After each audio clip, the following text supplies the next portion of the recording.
Hotline.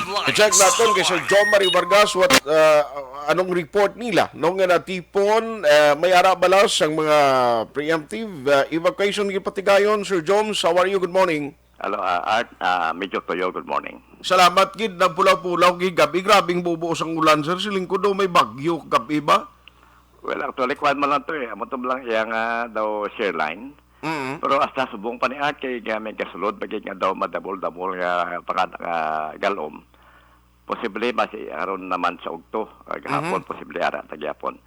Anyway, ining kagabi nga pagbunok ulan nga isa ka oras ito nga itong kwan namon eh. So, ang team namon niya nag-deploy na yun. Check namon ang area.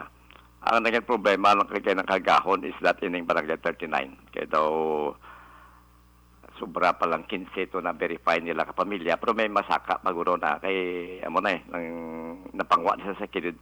Triblan na ang barangay sa likod blas ning Grand Regal Hotel blas sa Gaisano. Piyak na da mo ng barangay 39. Okay. Lapit na sa DNR office. So may naging dalatos lanay sa barangay hall, iba to sa covered court nila da. So amo to kagahon na kwatanan. So may sama ding area nga may problema sa yung perennial problem ni sing pamilya dress right time la between Takuling and Alihis. Da sa may memorial natipag di kuno tong pader to so na sila guro maharinig sila lugar nakapila na sila pa balon nga malin daw hindi magalin mo. Okay. Mga kwan ni sila mga IBB bla art. Nang hindi sa balas kay bato bla. So amo nay so siguro ba si Chimpon kwan siguro at malin naging isa ka pamilya to na pagwa kita sin tao namon. Okay. So amo na so party ang amon DCST nato sa site para mag-assess kag matag initial nga relief assistance. Para sa atong nahaligtan nga pamilya. May isa na to ka problema kaya na kay actually bago mag-report sa amon ng team leader sa rescue ko ina. May isa to kami lang nag-panbawla, nag-bilasyon, ano kaya sa patay bla art. So, tiyang gitpagwa to, ang patay tinungtong lang anayin nila sa, sa kabinet para di malambot yung tubig. Sa din area sir? Di sa 39. Barangay 39 mismo? Ang pamilya. Tatubang na sa Gaisano City. Likod siya na kundi, Gaisano City, meron ng Purok Mars, no? Inang hotel na. Sa likod, may suba, nandamo na sa Artang Magsungay River, eh. Naging suba. Nabalang magyam na sa Litsunan Country nga suba mo na siya. Okay. Kaya kurbada sa likod siya ng hotel, daraan ng Barangay 39. Okay. So na salba itong pamilya, so nang lungod yun patungtong lanay nila sa kabinet para hindi nila mano, kaya hindi pa nila mapasaka sa babaw, no? Kaya hindi masamo bla sa ibang tao. Gani man. Pero pa-check lang to kung anong sistema to kung malana kung dalo nila itong patay nila balik sa ila, para ila balay. So nalabot pati itong lungon nga ginabutangan sa patay? Sa tubig? Hindi, man kasi ang gatungtong sa tibasi sa maka kag lumutaw bla at ang lungon. Kin secure na lang si amon team nga mapasaka na lang sa kabinet. Okay. Hindi malambot yung tubig. Grabe, mga experience. Patay ka na, kadutayan ka pa yung basa sa tubig ba? Anyway, patay ka na, lumsan ka pa. Lumsan ka pa, tuon na. Pero anyway, sir, pilagid ang inyo rough, o kung ang initial nga report, families affected na sa Barangay 39? Well, initial na lang report sa akong 15 ka pamilya. 15 ka pamilya? Pero i-verify pa ni Karon. Okay. Kung pilagid ang total, kasi 15. Actually, nagsugod, mobilize ang team naman, alas 2 kagahon mo, alas 2 media, no? Kaya pag sugod ulan, amon na standard procedure naman amon ng mga monika ng ulan nga sige munok na damol. Gawa na dahil ng team, no? So, okay. nag-full operation sila mga around 3 o'clock. Okay. Sige na to pang hakot mga tao. Kasi naglibot pag-report yung isa ka team nga dito sa SOR. Yung problema sa 29, ting bulingan sa tara ng mga team nga nagkanto dito sa, sa Barangay 39. Aha. Yes. So, atong sa Takuling, atong siling mo kainaga doon natipag tong pader, bali sa kilid suba man ni sila sa Takuling. Suba. Lupit Church naman na ilaya nga lugar. Lupit River naman na ilaya lugar. River, okay. Lupit River naman na iya. So, kapila, actually, hindi sila nga pamilya, kapila na nila pa waningan nga halina lang kamo. Parang, ano nga purok, sir? Ano gani purok na boy? Ang sa Takuling? Base yung sa tupad in GC, blang suba da? Oo. Daw purok pag-asa, blang kung na daat mo? Purok Pag-asa. Oo. Okay. So, bali sa riverbank ning ila mga balay? River, sa kilid subagid. Kilid subagid. So ina da nga lugar makonsider naton nga kuan na gid man dugay na gid man na determine sa CDRA mo nga do flood prone area danger zone ina siya dira nga lugar. Actually, do may kapila na mo na o allowed na sila mag-site. May lugar na nila sa relocation site pero galing hindi sila magalin. Okay. Amo na bilang hambal nila nga tin sa ngailang amo na sa nung nagbulika balas ka bato bla. Mm. So tigaling kiti apo di distance ti way nagid sila guro may mo na di distance kay tungod ang ilato na hukbungan na tumba na tipagan sing pader. So amo na to guro hindi guro magdala sa tao tigin pagyan ni sa sintubi para magalin gid siya. Ay, sos. Pero nabi is naguro sir, ikuan na nagid lang, no? Bawalan, nagilang dumilian, nagilang sila makabalik da, bilang kuan protection man sa ila, ay kiti risgo na karon kung nainali liwat masulit nga maanod nagid sila, kundi lain na ng istorya ya. Amugan. Actually, at napinahali na sila, na hawa na. After 2 weeks, bumalik na maliwat. Diyos. Amo na bla? Daw gatago lang bla balik naman. Hayaw-bayaw naman liwat. So, Okay. amo na bla. Anyway, alang taon na at ang amon nga sa mga concern is dati arilaon mo na yung mga nabahaan gabi. Mhm. Kag ma-secure nila kag makabalik sila panimala especially ito na patyan. Nga maplasa naman itong patay ito sila malay. Okay.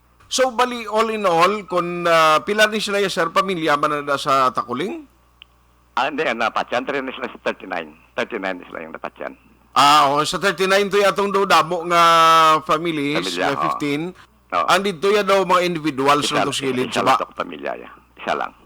Isa lang. So anyway, ini sila sumong sir, ginbutang lang sa mga gym nila da? Ang sa 39, Oo. iban sa health center, kag ang ila gym nila, may na ang gym nila siya, dako na siya, yung, may kwan ba, may covered ka siya. Kag may dingding. So daw kakalapad ka pila ko naka-training sila mo. So daw may yung lugar. So anyway, mas may dress la hindi naman sila matipon sa isa ka lugar kay base maglatunay naman blasang kwan, health protocol pa gyapon. Okay. So amo na nga amon kalapad niya la gym so bastante hindi ka man sa damo ka pamilyada. So aside sa sining mga to areas, why naging ma-reported? Nga ba lugar nga ti do nagdaloman kag may mga na-evacuate?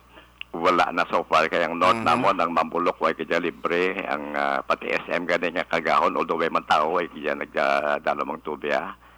Sa may panukoy daw wala man kami nangin problema ito nga report sa amon. Balyamonte daw halos wala man. Ang dire sa Takuling pakadto sa ospital may lubluhob dire may tubig nagdalom-dalom. Okay. Gahagunos sa desert pakadto sa may Araneta magsungay mo, magsaysay, hindi lang common pero sa Metro Scout la. Pero may na di agamot anong tapos na rin. Kaya hindi PWS niya area, hindi na ako mag-entrada ya. Okay, okay. Lakson naman, hindi masyado. Kaya sige kami continuous in clearing in drainage mo. So halos wala na yung problema. Okay.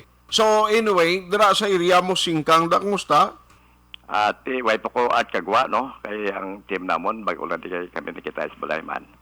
Tubangan balay ko may ari ko diya sukurod ng mga 8 pulgadas ang kadalumon sa balay ko, tubangan. Dalom-dalom pa. May ari kay bala mo amon di at subdivision ng guluan sa ni punong blas punta tapos may Ajus. pato sa kalong-kalong. Mhm. Ti base ko nakipot naman to black ti damo balay dati hindi na mo kumintra sa barangay na yung concern eh. Aha. Wala Ate naman ba ang si issue. hambal sila nga do ginauna ni sir to pang buwangan ang iba ng masapa ang sa aton subdivision dito wala aw. Amon naman ang isa. Teka budlay. Blamo ang akon amon naging nga timpo amon na especially politika. Daw sakay daw kwan ko nimo daw nagabutang ka bala sa Talital. Kaling kati given naman nahalin pa sa una sa probinsya Sir Jumari trabaho mo lang niya. Oo. Teka kung wala ti pa white way gina kaso Tulang naman ta. Oo ikaw pa. Oo na.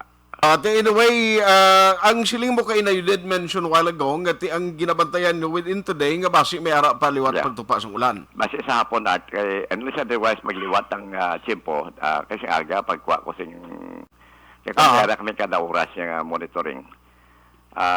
Kaya na about 6 o'clock daw may hanol panganod pakadto sa aton. Probably about noon or this afternoon na yato pa.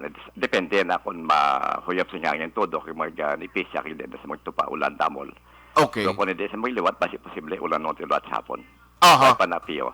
Sir, gani kay siling ko gani nagliga di nga do hindi pa bala abnormal ang aton sining sitwasyon sa lakat sang panahon.